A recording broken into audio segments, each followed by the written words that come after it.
Do you know what Islam is?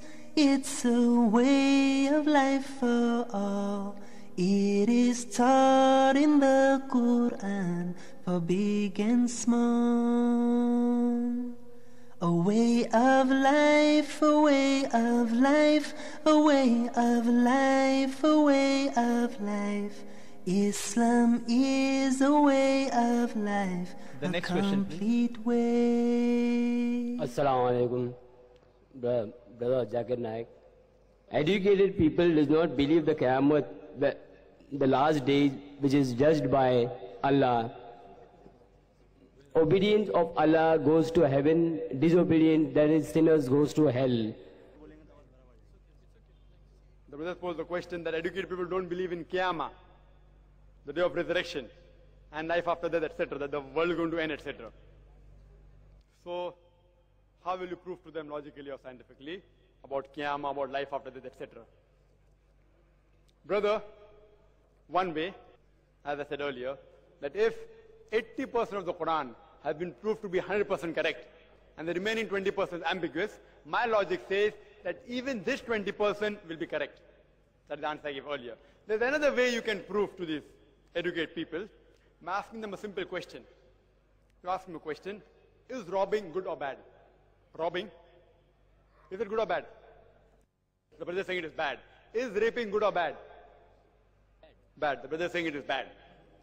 What I ask, the question to these educated people who don't believe in Qiyamah, who don't believe in life after death, I tell them, can you give me one logical reason why robbing is bad? Only one. Can you give me a logical reason why it is bad? People do live in simple way, that is they do the bad thing. People will do bad things. People like to live in simple way, that is what they would like to do the bad things. I don't get the answer. Whatever it is, if you ask a person why not to rob, there will be various reasons. That if you rob, it hurts the feeling of the other person.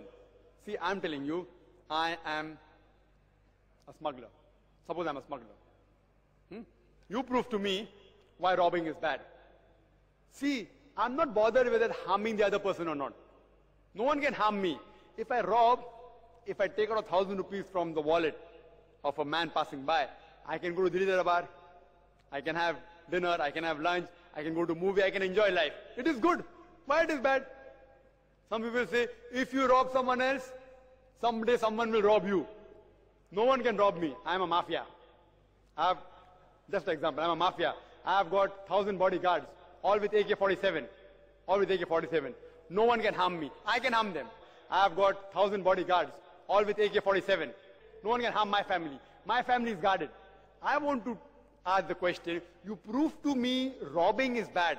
One logical reason, not two. Why it is bad, and I will stop it immediately. I am a logical person. I believe in science. As you said, I'm a logical person. I believe in science. You prove to me why it is bad. Some may say that, see, it's against humanity. I said, who wrote this book called Humanity? Who wrote it? I don't believe in it. I'm enjoying life. When I rob 1,000 rupees, when I rob 1 lakh rupees, I can enjoy life. I can buy a new flat. I can go abroad. And no one can harm me because I am a mafia.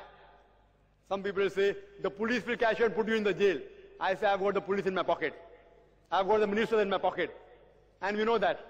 Throughout the world, there are various top smugglers who have got the police in the pocket. They have got ministers in the pocket. No one can harm them. Throughout the world, you got examples. I'm saying I'm such a mafia. You prove to me why it is bad, and I will stop robbing. And this question I pose to thousands of people in audiences. Whatever answer they give, it does not satisfy logic and reason. So, I tell them, okay, now you become that mafia, and I will try and convince to you why robbing is bad. Why raping is bad. So he's happy, okay, now Zakir took me for a ride, now we will take Zakir for a ride. So I tell him, the reason why robbing is bad, maybe you're a mafia, no one can harm you, I agree with you. No one can harm your family. But if you rob, you go against the commandment of Allah subhanahu wa ta'ala, and in the year after you'll get punishment. In this world, you may have the police in your pocket, you may have the minister in your pocket, but in the hereafter, you will be held responsible. I am asking you a question that your human law, you talk about a human law. Now, I am speaking as a Muslim. Now, you are the mafia. I am speaking as a Muslim and convincing you of Qiyamah and life after death. I am telling you that if you are a mafia and you kill many people, you may get saved in this world, not in the hereafter. I ask a question that suppose there is a smuggler who has killed hundreds of people. Don't you think he requires punishment? He requires. Where will he get it? We see many smugglers lead a luxurious life. They have got palaces. They enjoy life, and they die a very good death. Some people die a bad death. Some people die a good death. Don't you think they require punishment? Hitler. Do you know Hitler? Hitler incinerated 6 million Jews. He burnt 6 million Jews alive. Do you know that? Even if you say 6 lakh, I agree with you. You say 6,000, I agree with you. I'm asking the question, if your law catches Hitler, what punishment can you give him? What punishment? Worst you can do is incinerate him. You can burn him. But that will compensate only for one death. What about the other 5,900,999 deaths? But in my logical case, in the hereafter, Allah will put him in the hell. And Quran says in Surah Nisa chapter 4 verse 56, as to those who reject our signs, we will put you in hellfire.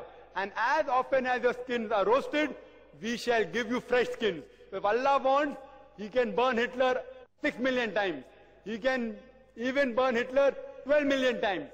Therefore, without a hereafter, there will be no morality in this world. So raping is bad. Why? Because if you get saved in this world, you will pay in the hereafter. Hope that answers the question.